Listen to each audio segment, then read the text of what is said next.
There we go. All right. So let me share my screen here.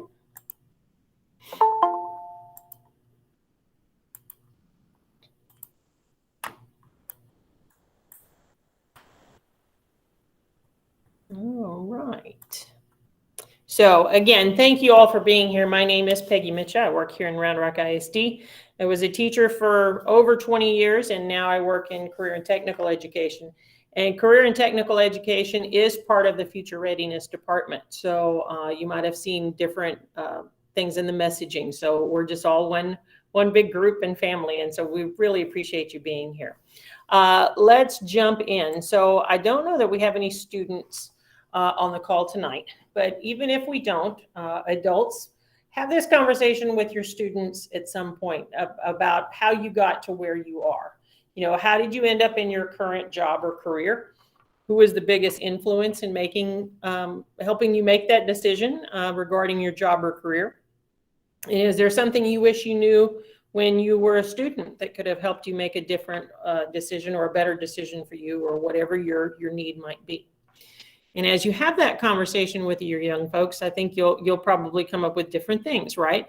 Some of us, we know from young on what we want to be, and we go to school to study that, and then we do that career for many years. Excuse me, let me go and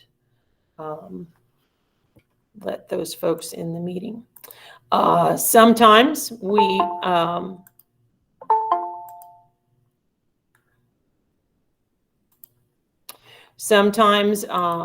we have family members who influence our decision. You know, maybe we had an uncle that did a different career, a certain career that we really admired, and so we wanted to be like our uncle. Or maybe our parents had a dream for us and they wanted to be a certain career. And sometimes maybe we didn't know what we wanted to be when we went to college or to school after high school. And you had to try a few different things before you finally settled on a career. And all those are very valid ways to get in the careers we are. Sometimes it's just a matter of proximity, right? Maybe you're trained in something and you live in a part of the state or the country that doesn't have that career field. And so there are all different ways we got on the path where we are. And so just have those conversations with your young folks and let them know that you had some of those same paths, if you will, when you were young. Because some of our young folks get stressed when they think, oh my gosh, I don't know what I want to be when I grow up. And so that's part of what we want to talk about tonight, is different ways they can explore, in different ways they can learn about themselves to hopefully make their decisions a little easier. So let's jump in and see a little bit more about what we're talking about.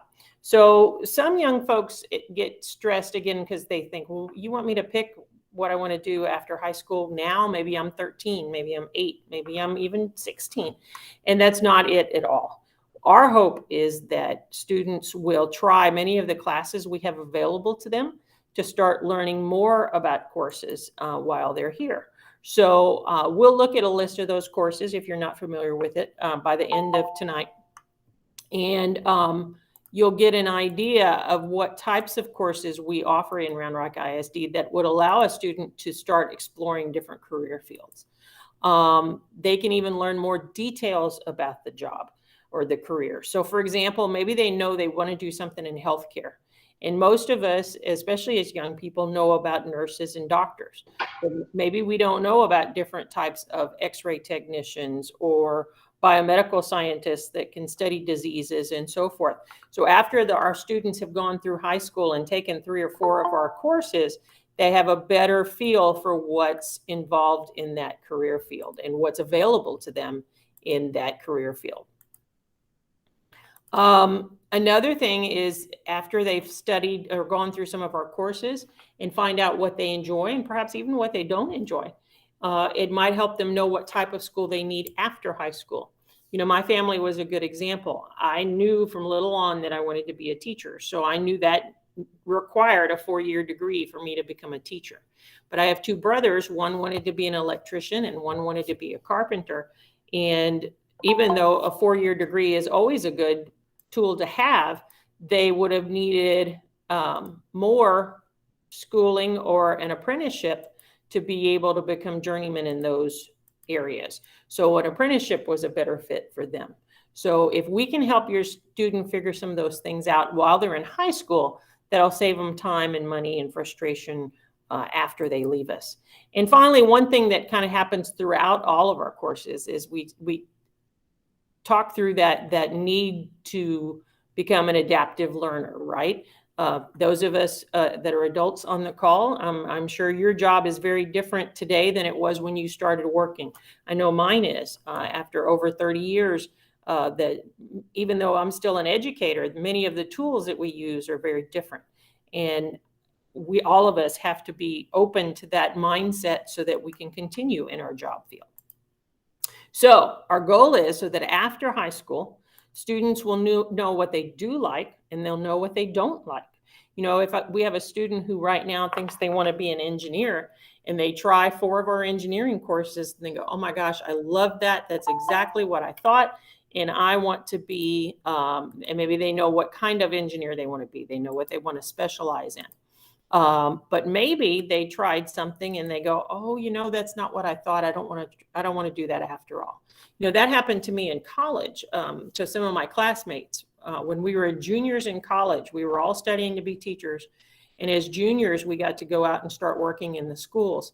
And it was at that point when we were 20 years old, and some of my classmates realized they didn't like it after all. So they pretty much had to start their major over. And so we're hoping to help some of our high schoolers figure those types of things out now, so they can at least eliminate some choices. And again, as I mentioned, cut down on some frustration that in time and money that it might cause them. The other thing that they'll know by the end of high school is what kind of education they need after. You know, depending again on their passion, on what they want to study, on what they're excited to study, they'll know at that point whether they should go to college or trade school or an apprenticeship or the military or what have you. All of these are very valid and wonderful ways to be trained. And you want to use the one that's most necessary for the type of job you want to have. And again, we'll work on that idea of being an adaptive learner.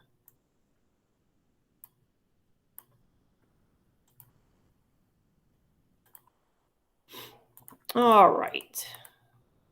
So what I want to start to get into is, how do you get started? You know, you're a student, or you have a student if you're a parent with us tonight. And again, thank you all for being here. I know we've come in at different points, but thank you all for being here. We really appreciate it. So we want to help our kids figure out, first of all, what kind of careers are out there. You know, our kids know many times the careers that they get exposed to from the sense of, you know, what their family members and neighbors might have, what types of jobs.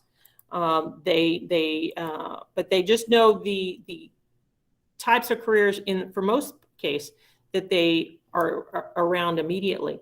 But we're going to help you learn how to help your kids find out more about the different careers out there, some websites and so forth that you can use. We want to help the kids get to know themselves better.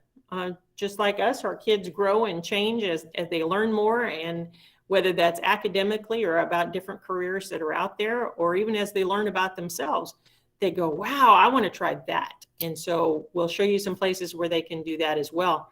And then we'll show you the courses we have in high school so that the kids can start getting some real experience in those classes and that subject area. And then even perhaps some ability to talk with some of the professionals in those careers. So this is an example of some careers that are out there. And this particular graph is a year old, but this is from the Bureau of Labor and Statistics. And it shows the highest growth rate for the next 7 years or so of the fastest growing occupations. And you can see wind turbine, nurse practitioner, solar installer, occupational therapy, and so forth. And these are just the highest percentages. As you talk about this with your students, many students, again, because they're young, they go, why does this type of slide matter to me? And you need to stress the importance to them that we don't want them to spend their time and their talent and their money and their energy and get trained in a job that then isn't hiring. So here's a good example. This particular slide that we're on, this is national data. But last week I was looking at some data from Central Texas. And that data told us that the energy sector was going to have growth of 300% in the next 10 years here in Central Texas. Now that sounds wonderful on paper, but when you look at that, that is 7 jobs. Only 7, because we don't have a large energy sector here, right? If we were in, let's say, the Houston area next to Pasadena and Galena Park and some of those areas where there are large refineries, or out in West Texas, that would be a different ballgame. So I say all of that just so that you help your child navigate the data, so that, again, they're not getting trained for a job or a career that there aren't many folks hiring for that particular career. Here's a good example. And again, this slide is 4 years old, but it brings home the point. If you look at this, here in computer science, for example, this brown line shows how many jobs were available in computer science in 2018. And the blue, yellow, and green show how many folks came out of college with computer science degrees, either bachelor's, master's, or doctorate. So if you add all those up, for the most part, there were enough jobs available for everyone who graduated with that degree in one form or another. But if you come over here to look here at social sciences, and it says down here, including psychology, you can see it's kind of the opposite, right? There are only this many jobs in brown, only this many jobs available in psychology. But there were this many in blue bachelor degrees and masters and PhDs. And so it's lopsided. We had many more people trained in that field than were available. Now, when I talk with students, I want to make sure they understand in no way, shape, or form are we trying to talk them out of something that they're passionate about. We want them to find a field that they love and they're passionate about, because most of us have to work for many, many years. So we want their work or the topic to be something that they have passion for. However, we need to be realistic as well, right? If there aren't many jobs for psychologists or psychiatrists, they may need to take that passion and turn it into another form of that. For example, perhaps they want to become a school counselor or a social worker or someone who works with the youth in the community.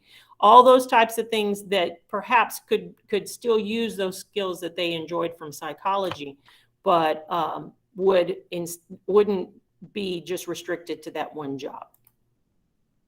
Here's another thing to consider as you talk with your students. These were the highest unemployment rates. Now, again, take this with a grain of salt, but think about everything that's involved.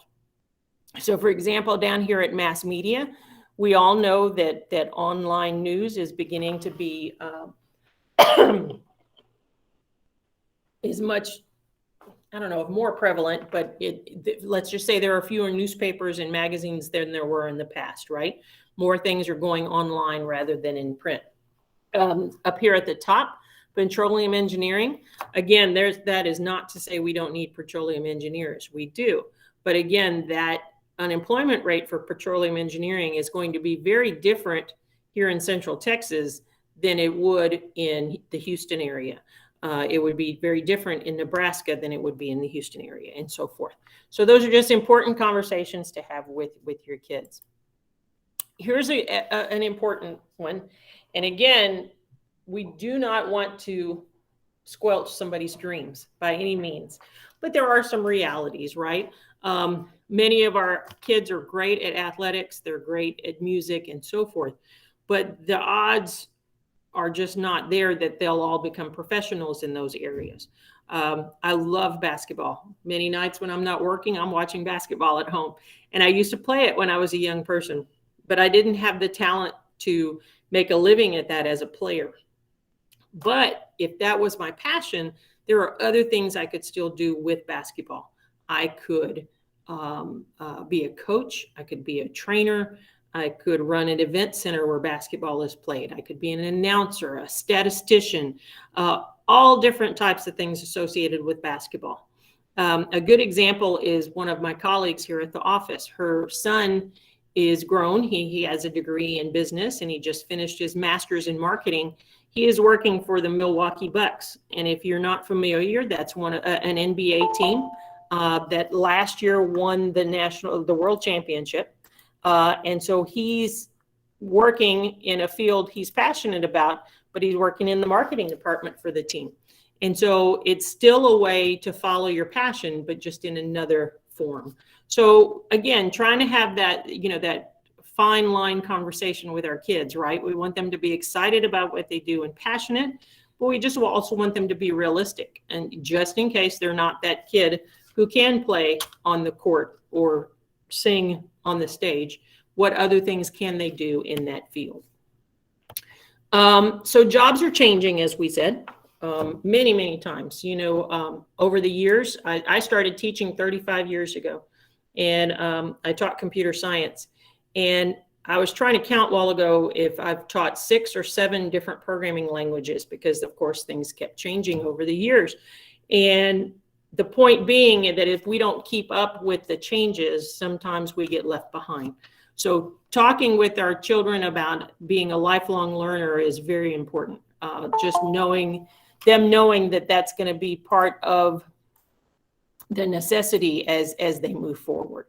So what I'm going to do now is I'm going to show you all a video, but I need to switch my screen here. So I'm going to do that. And I'm going to share tab here. All right.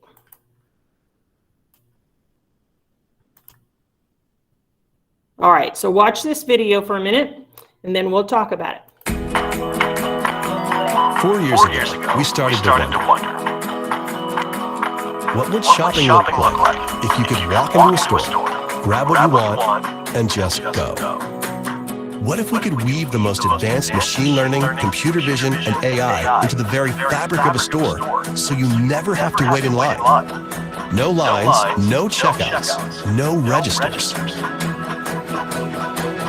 Welcome to Amazon Go. Use the Amazon Go app to enter. Then put away your phone and start shopping. It's really that simple. Take whatever you like. Anything you pick up is automatically added to your virtual cart. If you change your mind about that cupcake, just put it back. Our technology will update your virtual cart automatically. So how does it work? We used computer vision, deep learning algorithms, and sensor fusion, much like you'd find in self-driving cars. We call it Just Walk Out technology. Once you've got everything you want, you can just go. When you leave, our Just Walk Out technology adds up your virtual cart and charges your Amazon account. Your receipt is sent straight to the app, and you can keep going. Amazon Go. No lines, no checkout. No, seriously. All right. So let's go back here. Let some folks in. And on that video, you probably noticed some similarities and some differences between the way we shop now, right? If we walk into HEB right now, our checkout experience is way different than what you just saw. So they still need people to stock the shelves, right? But they're going to need a different kind of technology before that even happens, right? For example, right now, of course, things are corresponding to barcodes and we can do online shopping and so forth, but it's not to the level we just saw in that video. So things continue to grow. Cybersecurity would be important in a setting like that. And so just an example of how things are growing and changing. And for many of us on the call, almost all of us are adults. If we stop and think about what grocery stores looked like when we were young, it's even way different today, much less what it might be 10, 15, 20 years from now. So again, just some good examples to talk about with your kids about the changes that they need to be be aware of as they're going throughout their work life, that it's a continual learning process.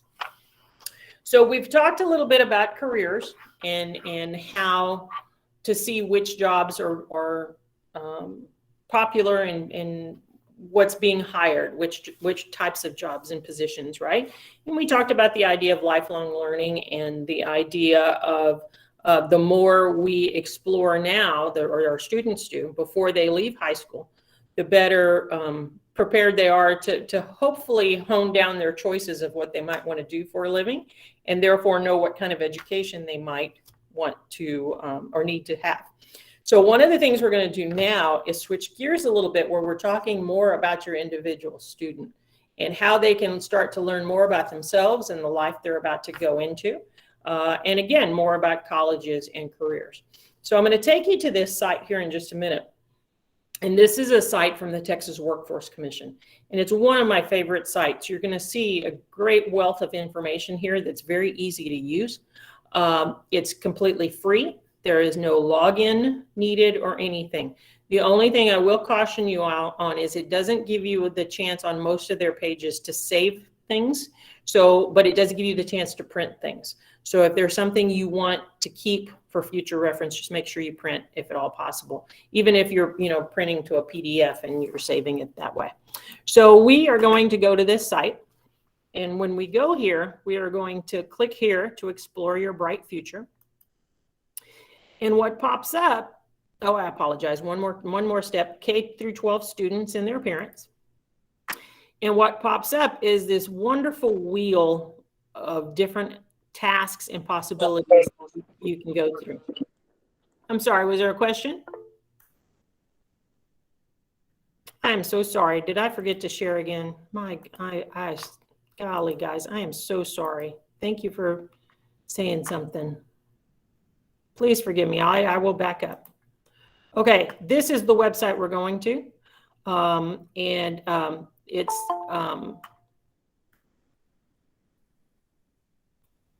It's the Texas Workforce Commission site.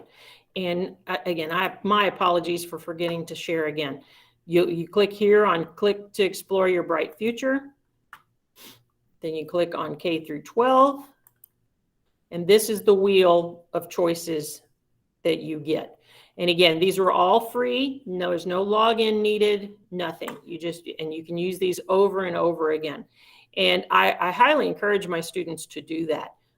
When I was a teacher, they would do this for me when I taught them as freshmen, and then I'd teach them a different course as a sophomore, and I'd take them back in, and they'd say, Miss Mitchell, we did that last year. And I was like, yes, you did.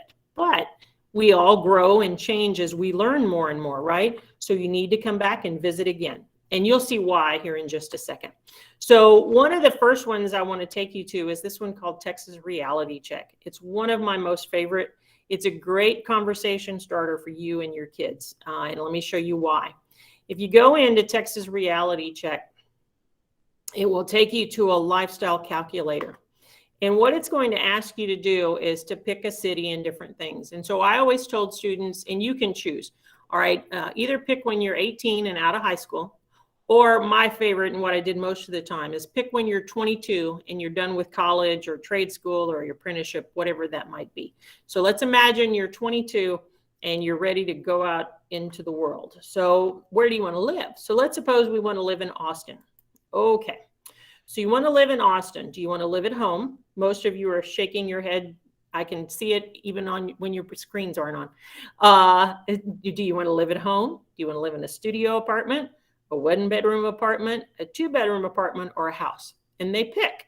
So let's suppose I'm a 22, just out of college. I want a one-bedroom apartment. So, and did you see up here in the right, it started a tally for me. All right, now I'm going to say utilities. So what do I want? Well, of course, I want internet in my apartment. Yes, for sure I'm going to have a mobile phone. I need water and gas. And I'm going, I don't need cable because I'm going to stream everything on my laptop, and I need electricity. So even just after 2 screens, it's already showing me that my expenses already are $1,269 a month. Then it's going to ask me about food. Do I want to eat at home, grab fast food, eat out, dine out all the time? And you can see that those expenses add up as I go.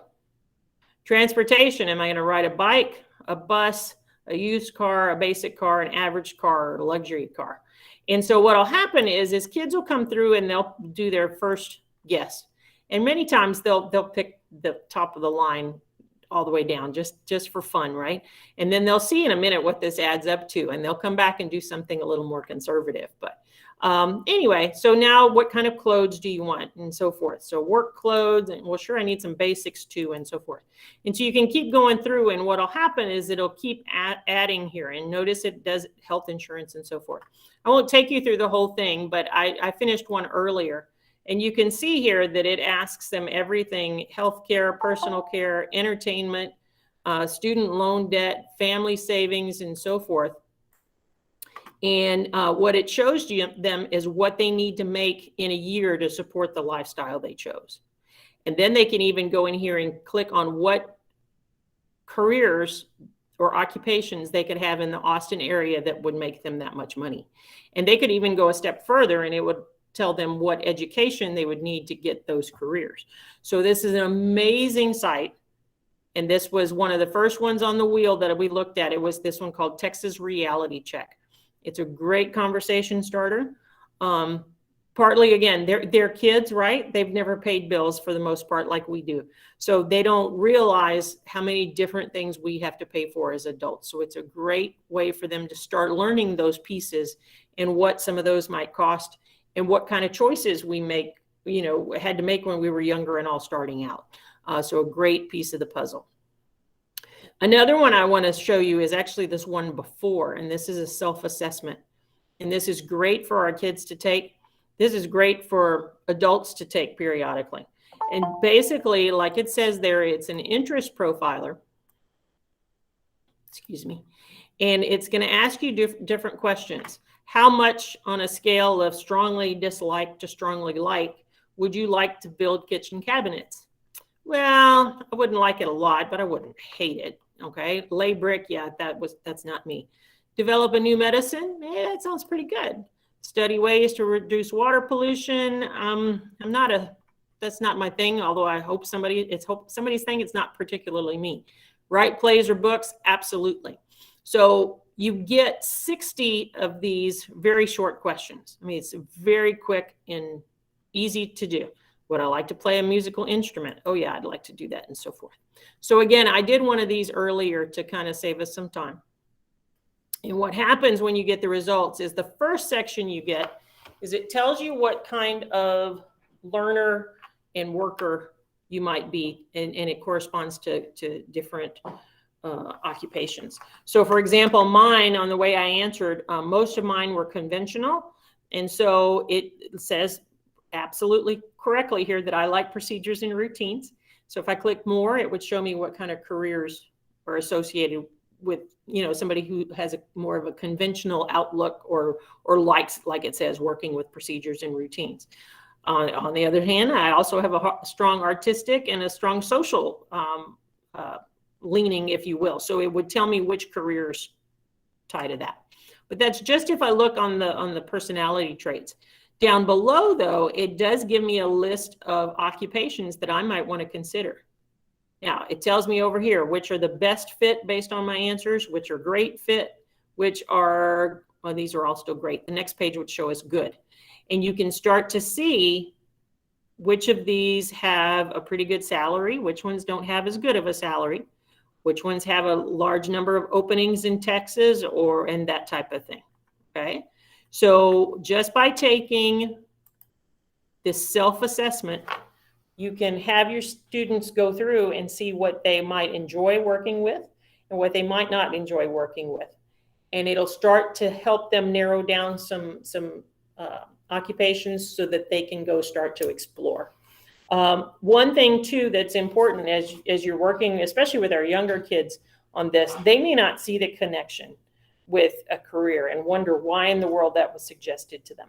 So every year, and I'm not trying to be funny, but every year somebody in my classroom would get a suggestion for a career as a funeral director, a mortician. And as a young person, that, somebody would think that wasn't appropriate for them. But we started to talk about it, and I said, all right, do you think, or I would ask them, I said, do you like to help your friends when they're having a bad day? Well, yeah. And do you like to help somebody who's upset and having a hard time and so forth? And we talked about the personality traits of somebody who's a mortician and how they help the families through a hard time. And they started to see that connection. So my point with all of that is if your children can't see why that might be a good fit for them, start to learn or start to help them see some of the personality traits that particular career might have. Okay, so we've talked about two parts of the wheel, the reality check and the self-assessment. And there's another part here, explore careers and education. So first of all, if I want to explore careers and look at occupation information. So I can search up here for many different careers, or I can come down and click on them. Just in the interest of time, I'm going to click on the first one here. But it gives you at least a preview that accountants and auditors make an annual salary of $80,000, and the projected Texas openings are 15,000. Now, remember, these sites are leading off of the Texas Workforce Commission site, so they are Texas in nature. But you could go to the Bureau of Labor and Statistics, the Occupational Outlook Handbook. Those are national versions, and you'll find similar reports. But let's go in, let's suppose right on this screen, we want to explore a career. So we can click on accountant, and there's lots of different stuff here. First, there's a description, just a short one about what an accountant does. There's, again, that wage, the employment rate, what education most of them have, and the endorsement, which is something our high school kids work towards for graduation. The different job tasks. But then there's a video on most of our subject areas that our kiddos can watch. And as we know, especially in this day and age, kids love the visual. And so that's a great way for them to see a short snippet about what that person would do. But I always want them to come look at the employment outlook area. And what this does is this shows them the expected growth or not for an occupation. So for example, in 2020, what's the average hourly wage? What's the national hourly wage? But look here, in 2018, there were 1.4 million accountants in the nation. There were 128,000 in Texas. But in 2028, they're projecting we'll need 152,000. So some of these folks are retiring, maybe with growth in the state and what have you, but there will be a higher need for accountants than there is right now. And as it told us at the top of the screen, an 18% growth. So again, having that conversation with your students to let them see, hey, if you're interested in being an accountant, that could be something that you might want to pursue and get trained for, because they will be hiring for that over the next many years. And again, there's lots more information in here about, what kind of skills, what kind of activities, certifications, and so forth. But these are some of the big ones that, again, are great to start with your kids.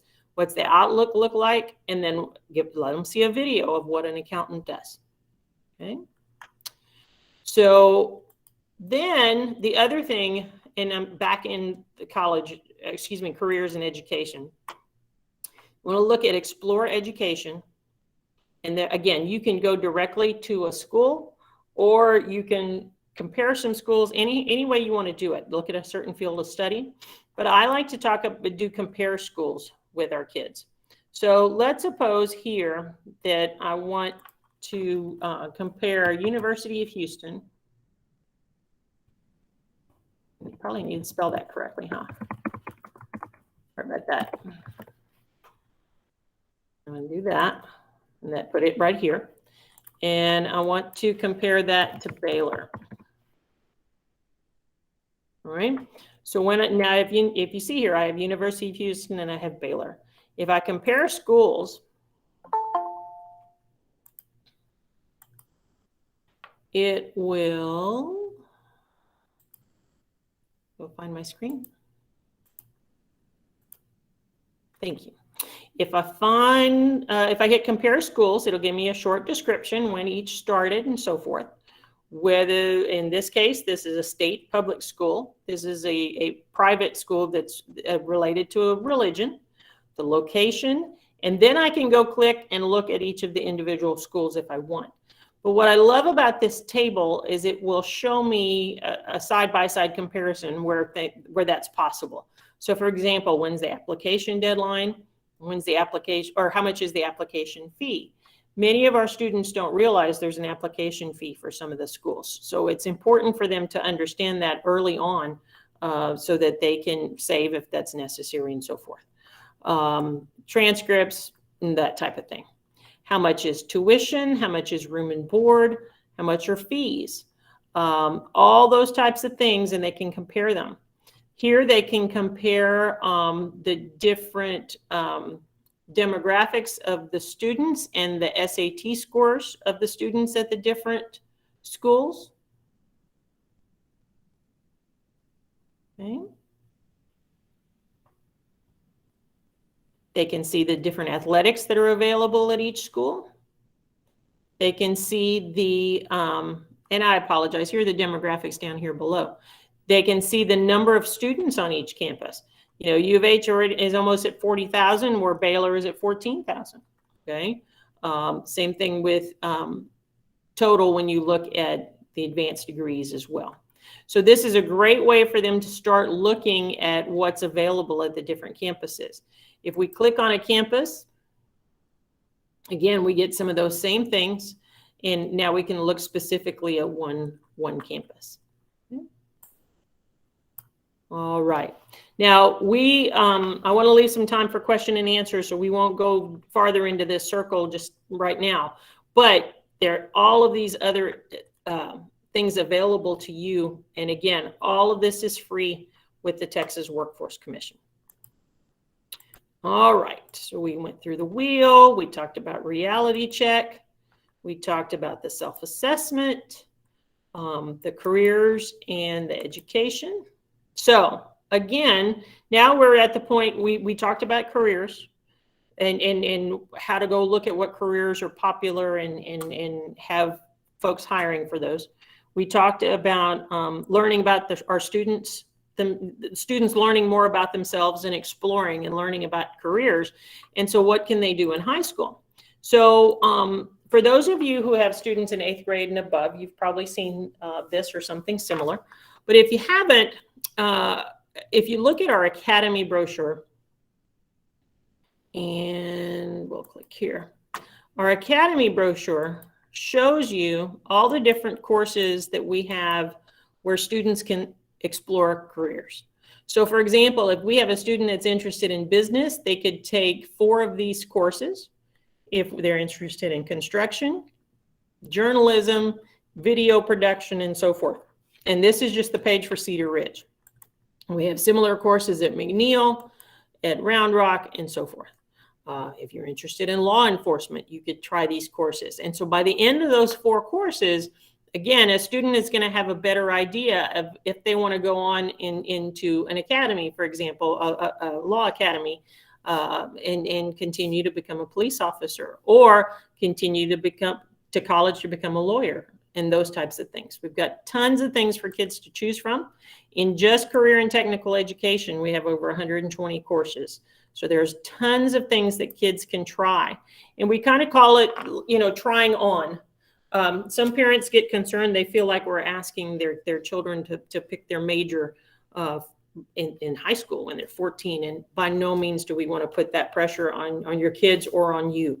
We want you to try in some classes and see if that truly is your passion or not. Because again, it'll help you know if that's what you want to continue when you leave us. And even if it's not, we've helped you eliminate some choices. So it really is just a chance to try.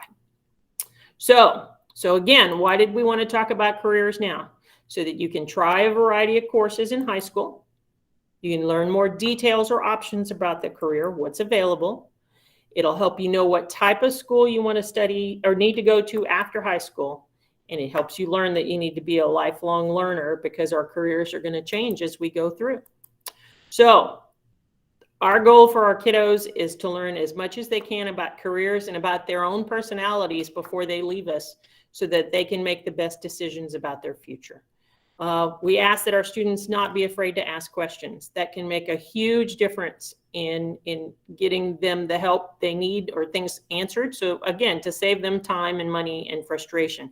And we're all here to help. All of us adults, we were in their shoes, you know, maybe for some of us a while back, but we remember that feeling, and we want to be adults that our kids feel comfortable coming to ask questions. And as I mentioned earlier, we want the kids to revisit their goals each year.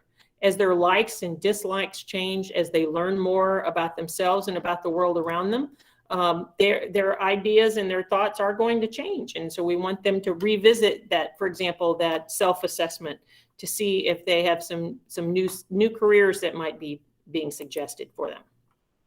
So this is my email address. In just a minute, I'll take this off of share and I'll look at what questions you have in the chat. We are going to put this recording and this slideshow up on the website in the next few days after it's all rendered and so forth. But those will be available for your use. So let me stop sharing this. And let's switch back over here. And I appreciate everyone's patience while I was jumping back and forth to let everybody in. Thank you for your patience with that. Okay. So other than when I messed up and forgot to hit share, there aren't any questions yet. But if there are any questions, feel free to unmute and ask, and we can visit. If you don't have any questions, you're welcome to leave. That's the end of our formal presentation. But let us know if there are any questions you have.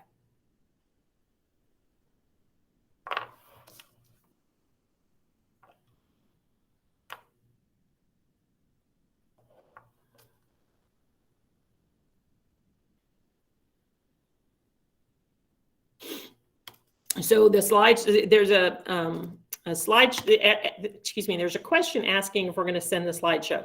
So yes, we're going to post it on the Future Readiness website on the Round Rock ISD site.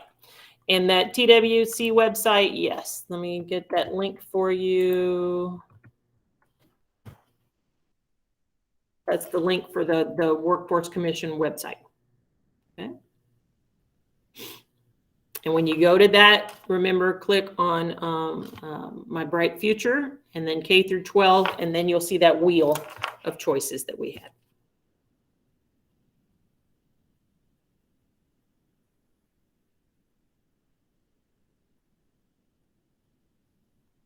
Any other questions or anything I can help with?